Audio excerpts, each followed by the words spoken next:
Hello, and thanks for joining us on another edition of Canada Files. I'm Jim Deeks. And if you follow the motion picture business at all, you'll know that the annual Toronto International Film Festival, or TIFF, ranks right up there with Cannes, Venice, and Sundance as one of the most prestigious public events of the year. Our guest on this episode is Cameron Bailey, born in London, raised in Barbados, but educated in Canada, and recently appointed to the full-time position of CEO of the Toronto Festival. Cameron Bailey, welcome to Canada Files. Thank you. First of all, congratulations on your recent appointment as CEO of the Toronto Film Festival. Thanks so much. It's exciting, and I'm looking forward to this next chapter. Well, you've been with the film festival for nearly 30 years, so I would imagine the appointment wasn't that much of a surprise.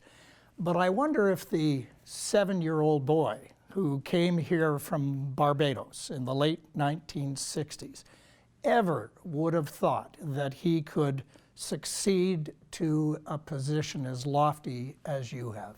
Not at all. I didn't know what a film festival was, of course, at that age. I wasn't even that into movies. I was into stories. I was into reading. I read voraciously. On the weekends, I would go to the public library and just get an armload of books and just work my way through all kinds of different fiction.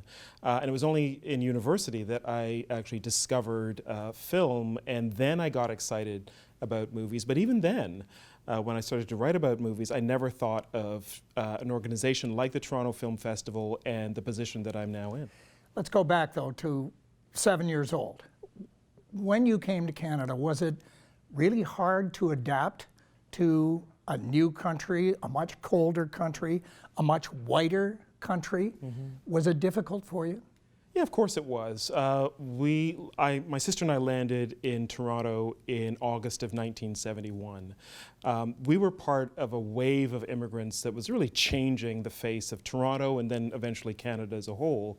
Of course, there'd been black people in Canada for many years, including from the Loyalist era, hundreds of years earlier. But the numbers of people that were coming from the Caribbean, from Africa, from South Asia, from Southern Europe, and all over the world was new. And that was partly because the politics were changing in Canada. This was the Trudeau era, and opening up and multiculturalism, all of those kinds of things were happening. It was an exciting time, but if you're 7 years old and you're running around a schoolyard and you're getting chased and being called the most horrific names, you don't know any of that. So really for me as a kid, it was a matter of trying to understand how I was suddenly very different. I'd just come from a country where everyone looked like me, just about, to a country where I was a minority. I was singled out for that. There was, of course, casual racism in all kinds of ways, and I had to get used to that. I had to drop my Barbadian accent pretty quickly and learn how to survive. Did it have a long-lasting effect on you, the discrimination that you felt in those early years?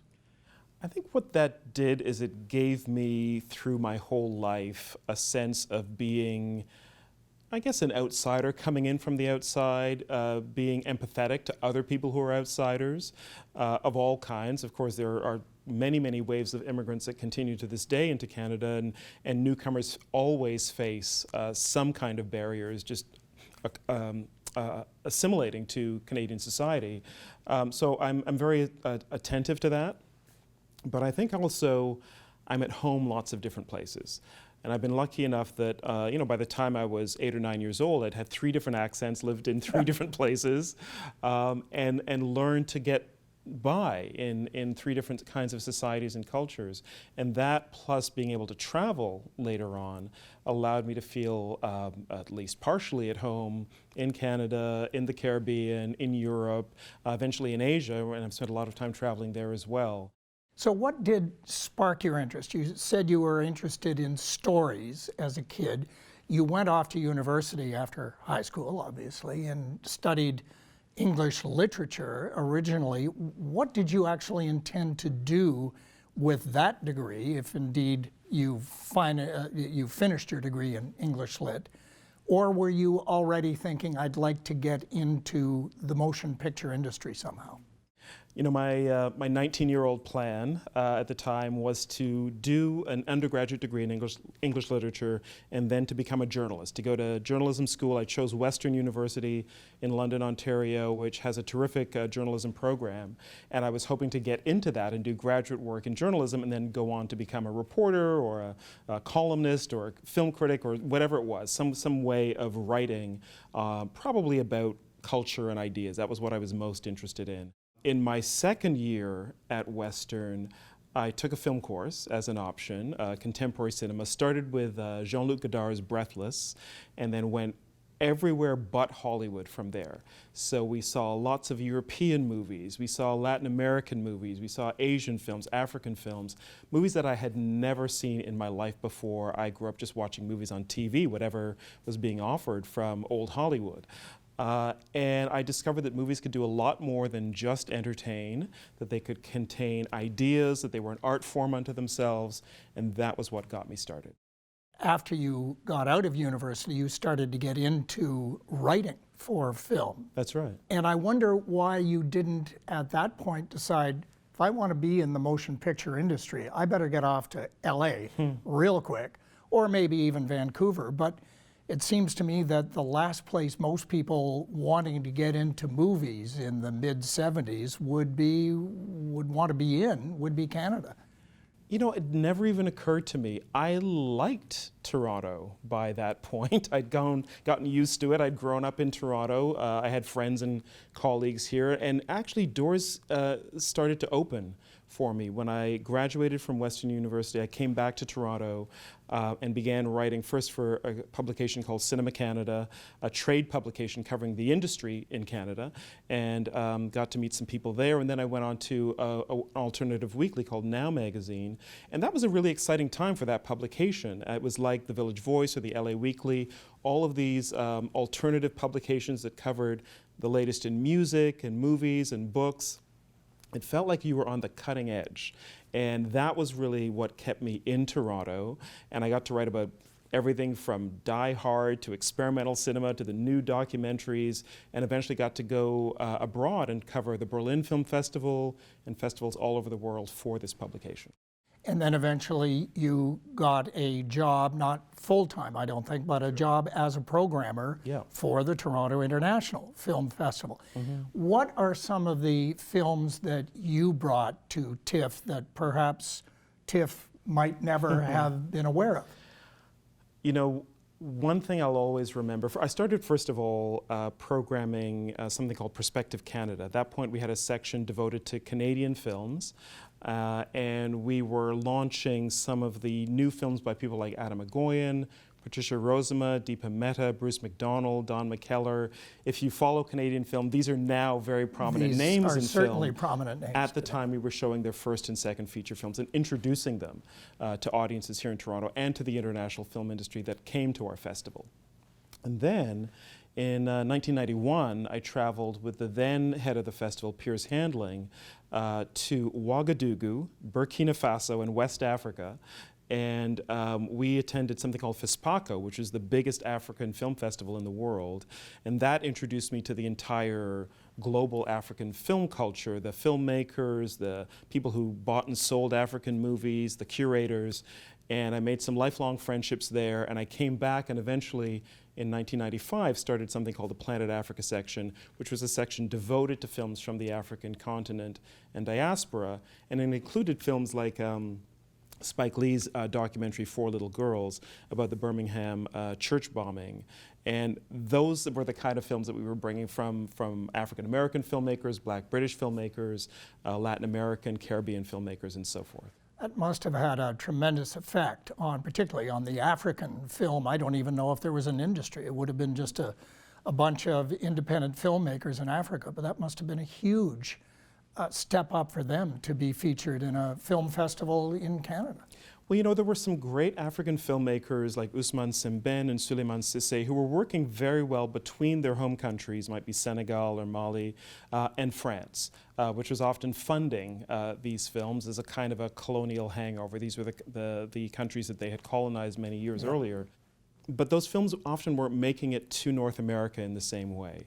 And you know, the Toronto Film Festival, along with the New York Festival and some other places, were really beginning to show more interest in those films. And one thing I really wanted to do was cultivate an audience for African film in Canada and in North America.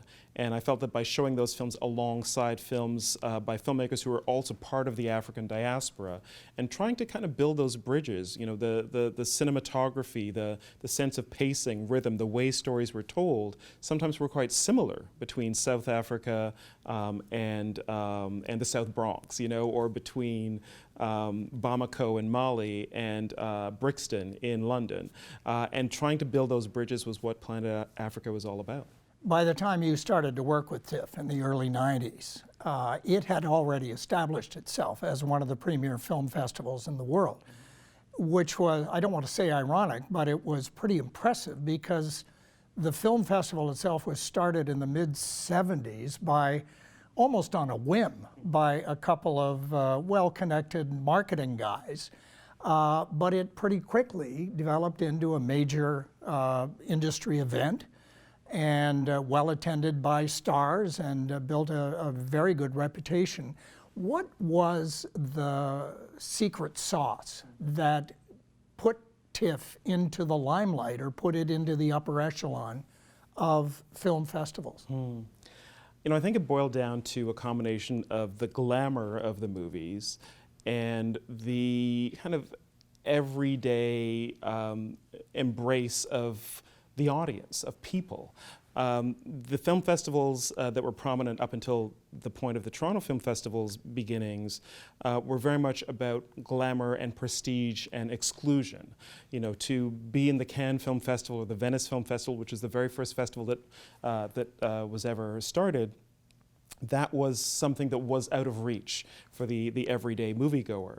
Because we were in North America, because just there was a more kind of casual, democratic approach to movies, we at TIFF, and the founders were Henk van der Kolk and Dusty Cole and Bill Marshall, who were legends for us. They had the idea that let's have some of that glamour, the red carpets, the sizzle of what the movie industry is all about, but let's open the door to everybody. And that was really the innovation that the Toronto Film Festival had.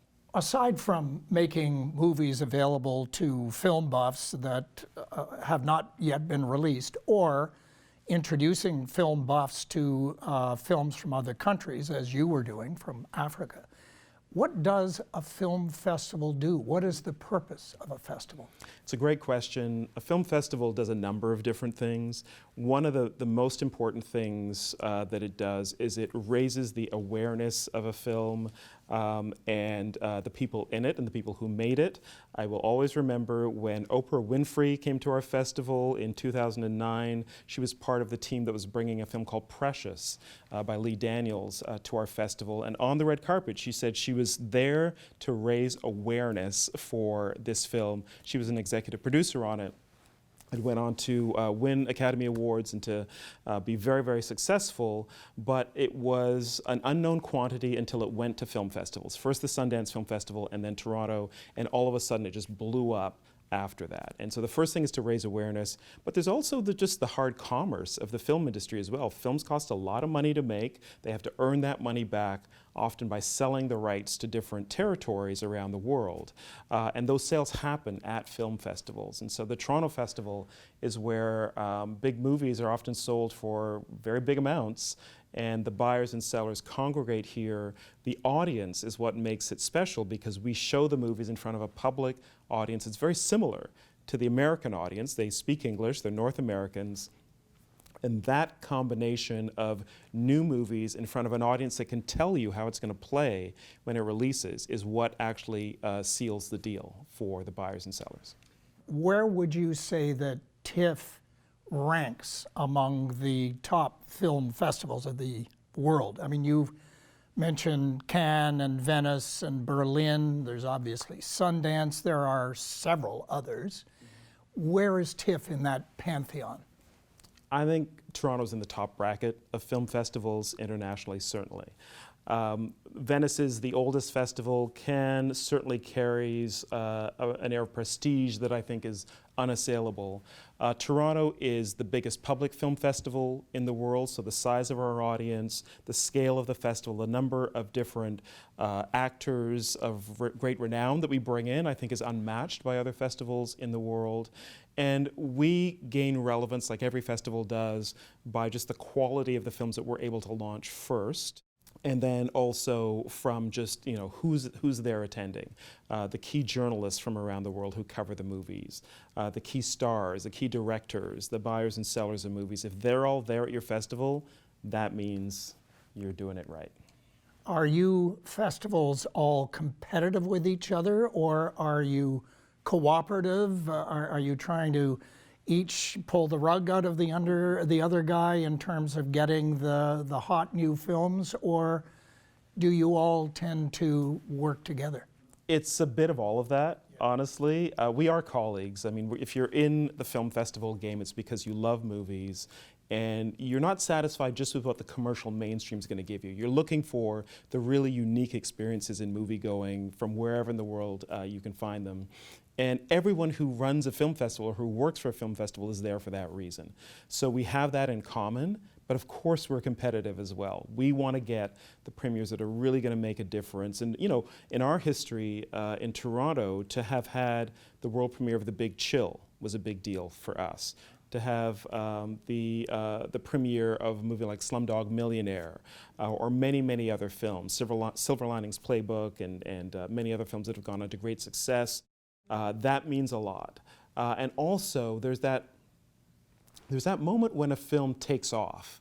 And the exciting thing about festivals is that it happens in the room during the screening. Often people will go into a film not really knowing that much about it. The director, they don't really know. The actors, they're not sure who's in this movie. The festival's chosen it, so they hope it's good. And they sit down and watch it, and the movie begins to work on them, and you feel it scene by scene, moment by moment. Happened just this year at the festival in many cases. I also remember when we showed Moonlight, a movie like Lady Bird as well, and these are films that really just are lifted and elevated by playing out in front of an audience for that very first time, and then all of a sudden everybody's talking about them. Now, when that happens at a festival, is that pretty much a guarantee that that film will then become a box office hit? Or are there times when you think, wow, that was just a gangbuster at our festival, and a year later it's a dud and it's taken out of theaters 3 weeks after it launched? Most times the Toronto audience has a very good feel for what's going to be popular and successful generally. And our People's Choice Award in Toronto has become one of the real bellwethers of success in award season. And there have been so many examples of films that win our People's Choice Award and go on to greater success. In addition to that, of course, is the unpredictability of the marketplace. You never know if a film's going to get the right marketing strategy, will it be released at the right time? All of those kinds of things also play into it. But if a movie really delivers in Toronto, you can pretty much count on its success later on. You mentioned the fact that so many actors come to the Toronto Festival, and obviously they bring a great public interest, great media interest, but can they also be somewhat of a logistical and security nightmare for you? I mean, do you sometimes wish you didn't have as many big stars coming in? No, not really. Okay, fair enough. Dumb question, really. No, but what I will say is that, look, we have a almost 47-year history now. And in the early days, we were a smaller festival. It was a kind of a looser atmosphere. There wasn't social media. And the stars would come to our festival, and they could pretty much do what they wanted. And so there are great stories of what happened back in the day. But the stars now are pretty buttoned down. And someone like Lady Gaga comes to our festival, as she did with A Star Is Born and with her documentary the year before. And she's on a schedule. She's got her team around her.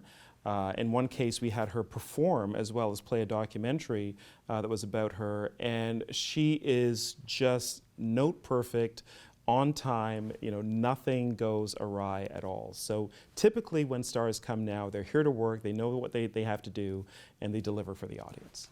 I know you won't mention the worst names, but aside from Lady Gaga, who are some of the stars that we would know that have struck you as being unbelievably cooperative, good with fans, patient, easy to deal with?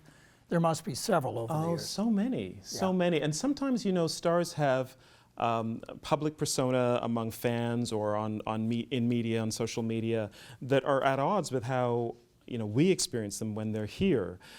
Joaquin Phoenix, for instance, was here a couple of years ago for Joker, and he's known to be a very intense artist, and that can be intimidating. But when we meet him backstage in the green room before he goes on to present the film, he's shy. He's very kind of soft-voiced. He is intense in terms of how he communicates with people. He wants a genuine connection. But that's kind of typical of a lot of actors, Yeah. isn't it? That they can be very shy when they aren't. It's almost like When they're not Pagliacci performing. when they go out and perform. They're Yes. very different backstage, but carry on. Yeah, so that's one example. He was really lovely. I will say, Nicole Kidman has been at our festival many times, and what she and many other stars like to do is find opportunities to watch other films while they're here. They see this as a kind of a cornucopia of great movies, and beyond the one they're here to present, they want to find out, what else should I see? What else is good? Keanu Reeves is another example of a star like that. He's, of course, from Toronto, so we're very proud to have him back at any point. But there's so many who really embrace the festival experience. They're not there just for themselves or about themselves while they're at the festival. They're here to engage in what we're offering. So what do you think the future of movie going will be? It seems to me that more and more people are not going to theaters, that they're watching their movies on their laptops, on their television screens, laptops, tablets, even on their phones. In 10 years from now, will we still have big movie theaters? Will we still see films on big screens with surround sound? Or will it all ultimately just boil down to that physical one-person interrelation with the film? I think the experience has to be exciting and rewarding for people to get them off their couches and into a movie theater. And we can do that in many different ways. We were lucky enough to, even when the festival's not happening, to have cinemas that we run all year round at TIFF Bell Lightbox. And we know that when we show films on 35 millimeter as film print projections, as opposed to the digital projection that's the common norm now in commercial movie houses, that makes a difference for people. And not just people who remember when every movie was on 35 millimeter, but people in their 20s love that experience. It's like listening to vinyl records. It's something unique and distinct. And so that makes a difference. Who you're there to watch the movie with makes a difference. What happens before and after the screening? Can you sit and have a conversation about that movie over a good cocktail or a nice meal? Can you walk home from the movie theater and keep talking about it, keep that experience with you? All of those kinds of things make it something bigger than what just happens on your laptop screen or on your tablet at home. We can watch endless amounts of films at home through various streaming services, and we're all doing that, and we certainly have done that through our own service as well for the festival and year-round. We want to reach people in their homes, but when the lights go down in a movie theater and there's hundreds of people around you, and you share that experience, we saw it just this year at the festival with Kenneth Branagh's film Belfast, the emotion is bigger. You feel more deeply. You're sharing that feeling with other people around you.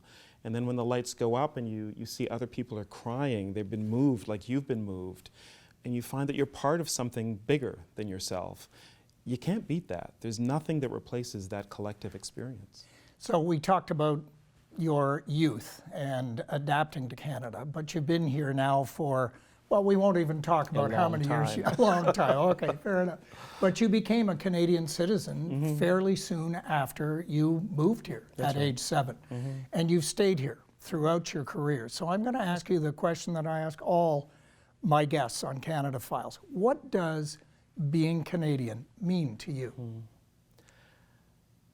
It's changed a lot.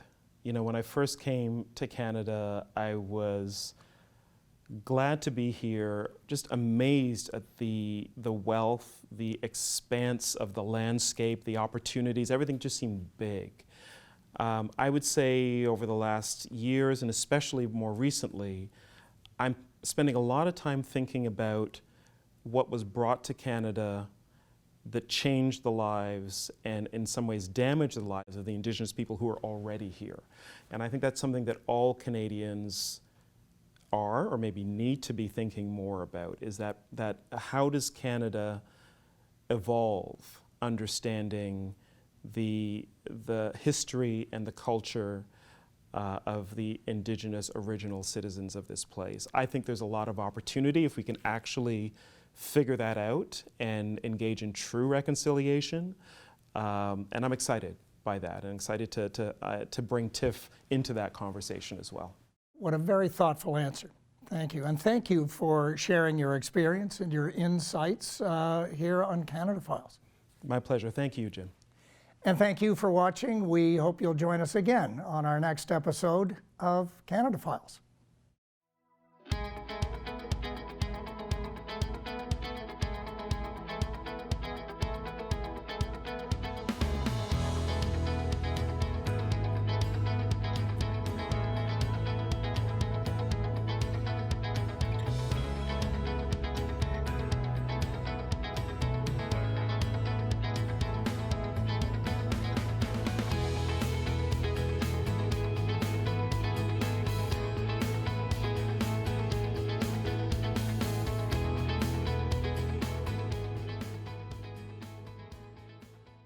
The preceding program was made possible through the generous support of the Browning Watt Foundation, as well as the following donors: Aikido Investments Inc., Mary Davey, John and Margaret Deeks, Wendy Deeks, Michael and Mary Ellen Hogan, Ted and Alice Kernahan, David and Cheryl Carr, Philip B. Lind, the Bruce H. Mitchell Foundation, the North Pine Foundation, Francis and Eleanor Shen, the 63 Foundation, and by the Central Canadian Public Television Association.